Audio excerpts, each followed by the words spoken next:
What is going on, Schwazy gang? Welcome back to the channel. Thank you so much for tuning in. As always, in today's video, we're going to be talking about why I purchased this car when I previously kind of talked down on the Hellcat when I had the Scat Pack, what options I got on it, and how much I paid for it. So let's get started.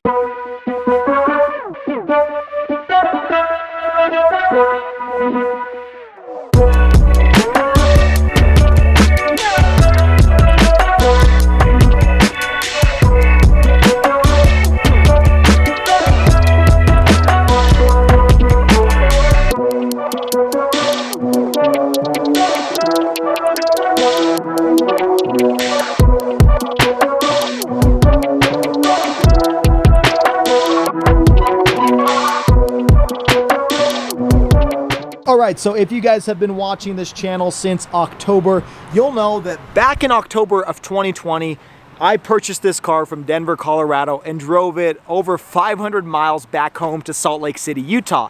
Now, you guys may not be aware of the process of me finding this car because it actually started back in August of 2020. But in all honesty, it actually started back in January of 2015 when I first spotted my very first Hellcat, and that was at the Utah Auto Expo, which happens every single January, except for this year because you know why. But every single January they come by and they show off some of the cool new cars that are hitting the industry. And in January of 2015, I remember seeing this car. It was actually a narrow body since they didn't have the wide bodies back then, but it was this car. It was in black, and it was behind this metal railing that I probably was like this far away from it. But I remember seeing that car, and I remember asking the woman that was standing behind and showing it off, I was like, how much is this vehicle?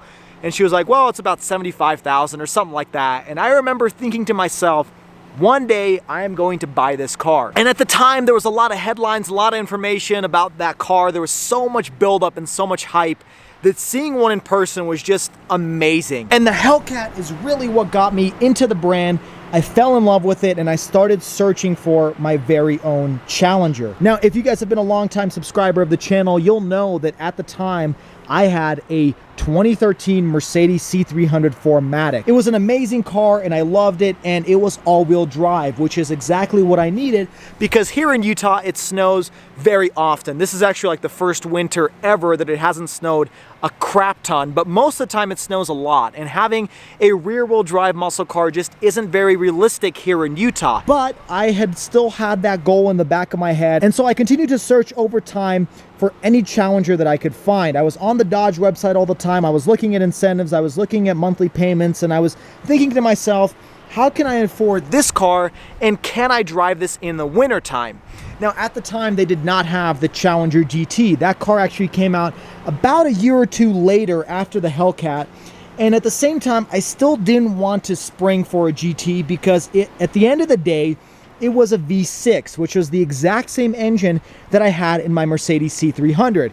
The C300 had a 3.5 liter V6 and the GT has a 3.6 liter. So essentially I would be trading one car for another for pretty much the exact same engine, but a different body style. And I realized that if I was going to spring for a Challenger, I would have to get a big V8 under the hood. And so as I was looking at the Challenger trims and I realized I could not afford the top trim Hellcat, I started to look at the trim levels below that. And the one below the Hellcat was the SRT, and the one below that one was the Scat Pack. Now, what was nice about the Scat Pack is it had the exact same engine as the SRT, but it was like $5,000 cheaper. And so that's what really sparked my interest into getting the Scat Pack. Even though the GT was still out and they had the all-wheel drive version, they just did not have an all-wheel drive V8. And I wanted a V8 really, really badly. I'd never had one before, so I had to go for the Scat Pack. Now the problem was, how do I get a V8 Challenger and also drive it in the snow? And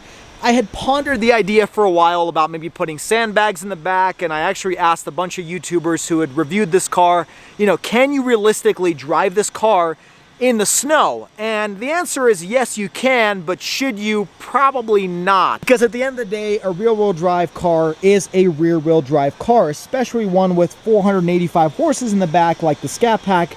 You just can't get that much traction, especially when it's slippery or icy on the roads. And so that dream was kind of put on the back burner because I realized I would have to get an all-wheel drive car. So the next goal that I set was to buy a Scat Pack, probably own it for about 6 months, and then sell it and buy myself an all-wheel drive car, maybe another sports sedan or something totally different, but I could not go without an all-wheel drive vehicle. And that is when March of 2018 came around and I found my 392 Hemi Scat Pack shaker that I'm sure a lot of you know very well.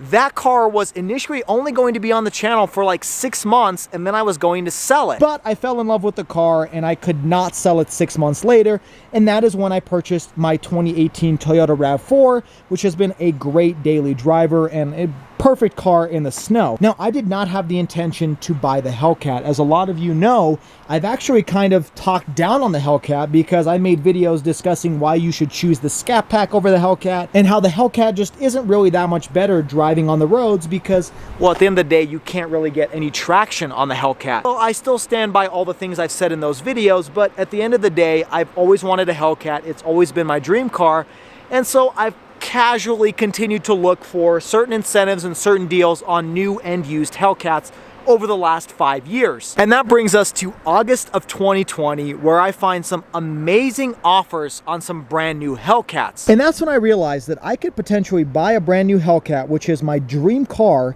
and only pay just a little bit more per month than what I was paying at the time for the Scat Pack. Now, at the same time as finding this amazing offer for brand new Hellcats, I also realized that used car prices for Challengers specifically have skyrocketed since the summer to fall of 2020. So, knowing this information, I could potentially sell my Scat Pack for top dollar, put some money back into my pocket, and only pay a little bit more per month, but drive around in a brand new Hellcat with 717 horsepower. Now, as I'm sure you can guess, once you have that idea in your head, it is very difficult to get that idea out of your head. And so that is when my pursuit of the Hellcat started. Now, for the same reasons why used car prices for Challengers have gone up, it is very difficult to find brand new Hellcats on dealership lots, especially at the time that I was looking back in August through October of last year. There was actually just one Challenger Hellcat Widebody that I found in Provo, Utah, but it wasn't the exact trim or spec that I wanted. It was actually a Go Mango Hellcat, which is a great color,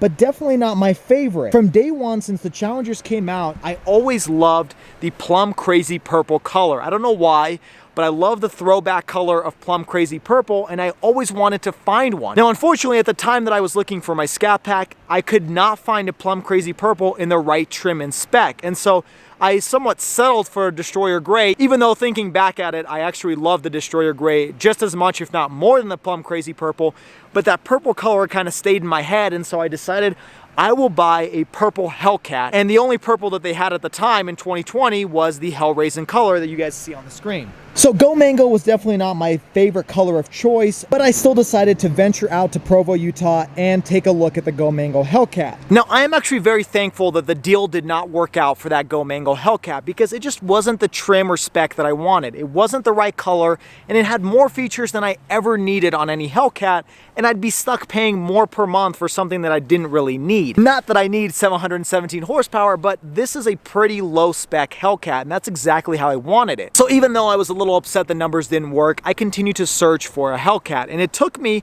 up until the end of September where I found this car in Denver, Colorado. There was no other Hellraisin cars with the exact trim that I wanted anywhere across the West Coast, which was really the only drivable distance for me. I wasn't going to fly out to Florida and drive one across the country because I just realistically couldn't do that. But within drivable distance, this was the only car I could find. So naturally, I reached out to the dealership and tried to find out if they could get me the offer that I was expecting on this car. Back in September, unfortunately, they were not able to get me the offer that I wanted. In fact, from a monthly payment basis, this car would have cost me more than the Go Mango Hellcat that was in Provo, Utah, which was actually about $5,000 to $7,000 more expensive than this one. And so even though this was the exact trim and spec I wanted, I decided to tell them no, I was not going to move forward with the price that they were quoting me, because at the end of the day, the whole argument about doing this switch from a Scat Pack to a Hellcat was because I wouldn't have to pay that much more per month. And the numbers they were quoting me would have resulted in a much larger payment than what I was paying for the Scat Pack at the time. Fast forward a couple weeks and we hit into October, about mid-October, and I still cannot find another Hellraisin in this exact same trim and spec anywhere across the West Coast. I did find a narrow body also in Colorado, but I realized that I definitely wanted a wide body because that would make it look that much different than my Scat Pack. I realized that if I saw a wide body anywhere on the road, I would say, you know, I wish I paid a little bit more per month, but driven around in a wide body because it's just that much more rare and it's that much more different than what I had in the Scat Pack. So I was determined to get a wide body and I decided to reach out to that dealership one more time in October to see if they could get the numbers to work. Well, lo and behold, here I am 3 months later, which means, well, they did get the numbers to work. They lowered it significantly from what they offered me initially back in September, and I decided to buy tickets the next day to fly out that following Monday and drive this car home.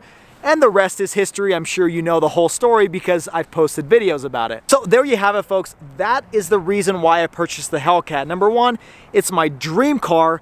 And number two, it was just the right place at the right time. I was able to get the right monthly payment, which was just a little bit more than what I was paying for the Scat Pack. And I was able to get top dollar for the Scat Pack because used car prices are just really high right now because of the pandemic. So the combination of it being the right offer and this being my dream car, I decided to pull the trigger even though I absolutely love the Scat Pack, and to me it is the best bang for your buck car that you can get out of all of the 3 muscle cars. Now the reason I'm telling you this story is not just because it's a fun and colorful story about how I decided to buy a Hellcat back in August, I found this car in September, and then finally bought it in October, but also because I want to give you some advice that sometimes you're going to find a car or whatever, a house or something else that you want to buy, and it may not match what you want 100%. For some reason, your gut is telling you don't buy it because it's either too expensive or maybe it's just not the right product. In my case, it was the wrong color and the wrong trim. It is very important to be patient and stay on track and stick to your guns when it comes to what you want. Not that I'm saying I would have hated having the Go Mango Hellcat. Obviously, I would have loved it. It would have been my favorite car, but I would have been paying more for something that I didn't necessarily love more than this car. And every time I would have seen a Hellraisin on the road, I'd be like, oh man, I wish I would have had a Hellraisin color instead of the Go Mango. And the same applies to the narrow body. I could have found a narrow body that was cheaper than this one per month,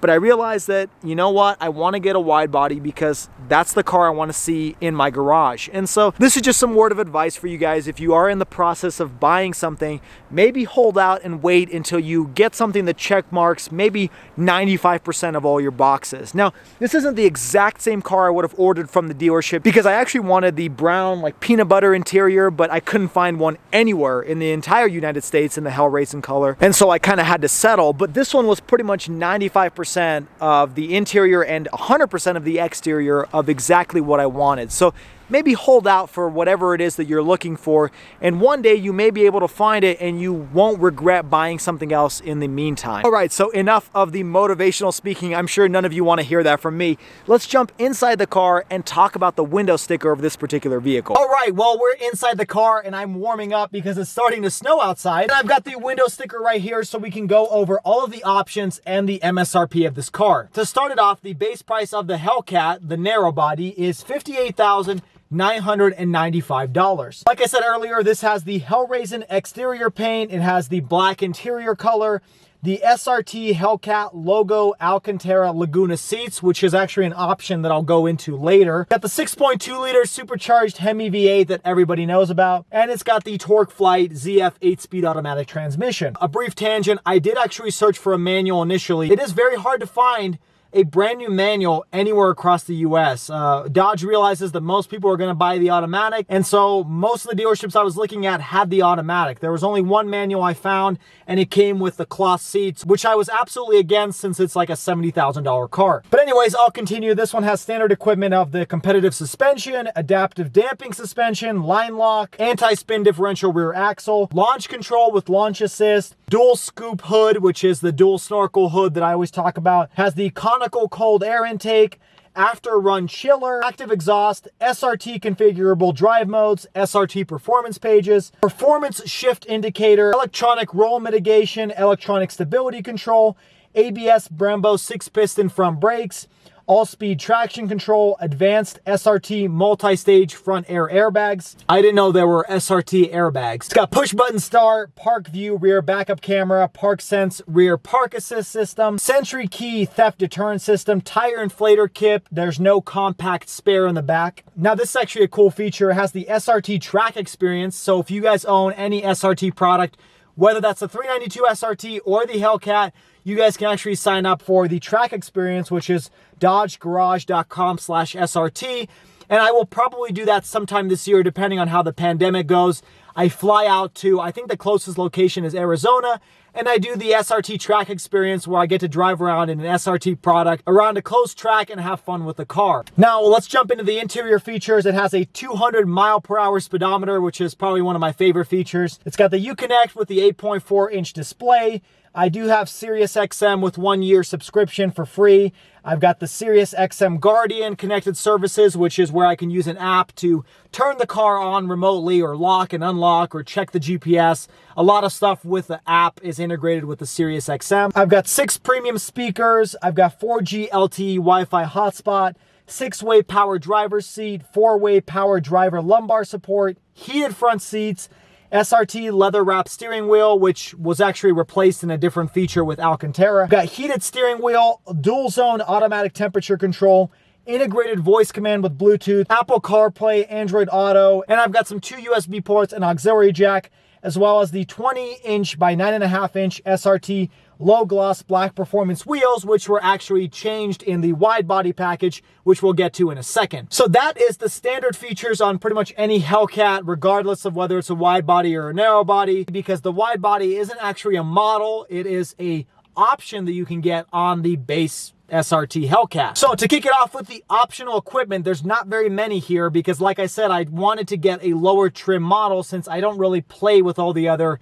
creature comforts that some of these options provide. The first option is the SRT Hellcat Widebody package, which was $6,000, and it includes wide body fender flares, obviously. It includes the 20 by 11-inch carbon black aluminum wheels all around, has the 305/35 R20 all-season performance tires all around, and it's got the wide body competition suspension. Now, I'll talk about whether the wide body is really a good feature and if it's worth the money in a future video. Now, the next package I have is the Plus package, which was $2,095. And this has the Hellcat logo Napa/Alcantara seat that you guys see. It's got the ventilated front seats, premium stitch dash and door panels, which you can see right here that I've talked about in a previous video that the Scat Pack didn't actually have. Power tilt and telescoping steering column. It's got dark engine turn interior accents, so that's why you have some of the dark interior accents behind the buttons on the dashboard. And you've got suede door trim with the map pocket, which I've also talked about in previous videos. Now, this one also came with the Alcantara appearance package, which cost $1,795, and it includes the SRT Hellcat logo Alcantara Laguna seats, which replace the Hellcat logo Alcantara seat. It's very complicated and confusing, but really this option that I just discussed replaces the Napa leather with Laguna leather, which I think is supposed to be a little bit nicer. And this also includes the Wild Wheel Alcantara steering wheel, which is probably one of my favorite features. There's also the driver convenience group, which is $1,295, which includes the blind spot monitoring and rear cross path detection, which means if I'm pulling out of a parking spot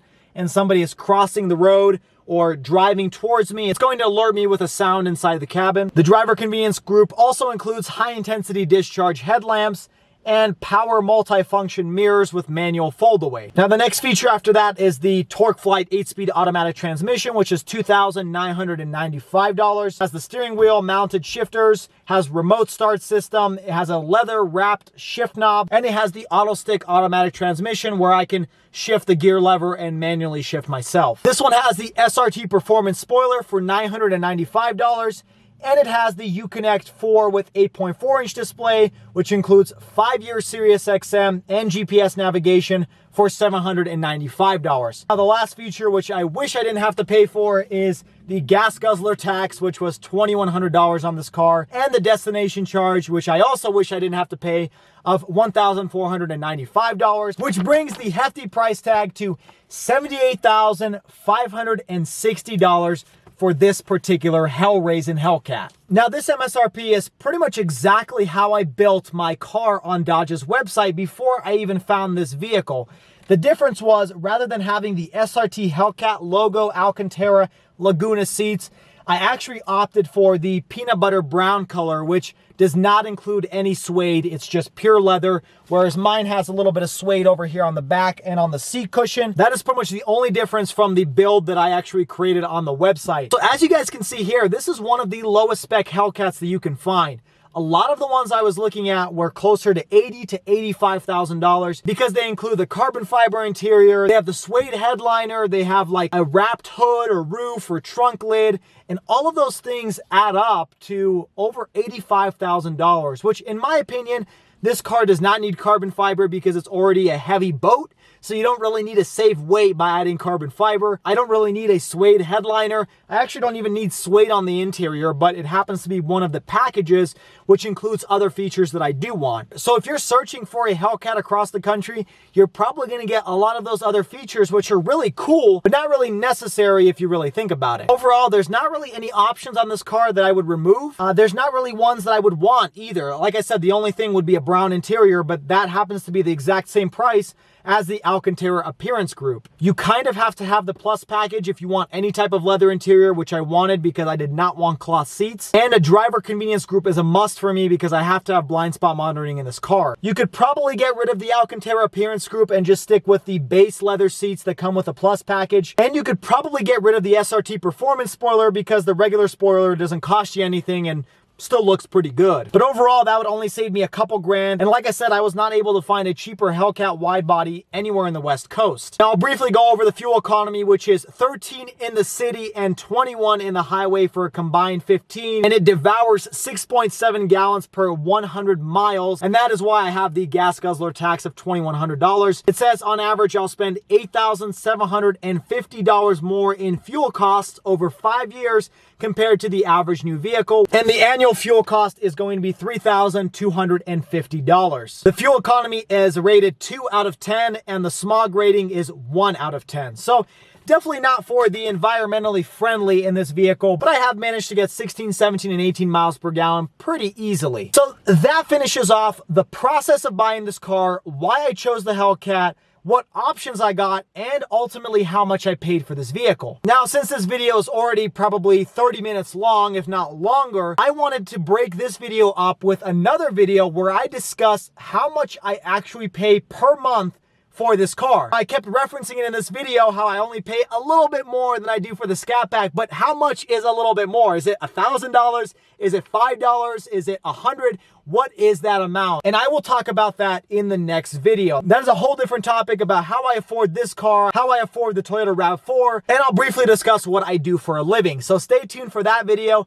I hope you guys did enjoy today's video. It was definitely a little bit longer, but I think it had some really useful information, some of which a lot of you are wondering about since I picked this car up back in October. As always, don't forget to like, share, comment, and subscribe to the channel. Make sure you hit that notification bell so that you can stay on top of all of the new Hellcat and future Ford Bronco news. Be sure you find me on Instagram at Schwazy_, and I'm also on TikTok with the same handle. As always, stay Schwazy, stay healthy, and have a wonderful day.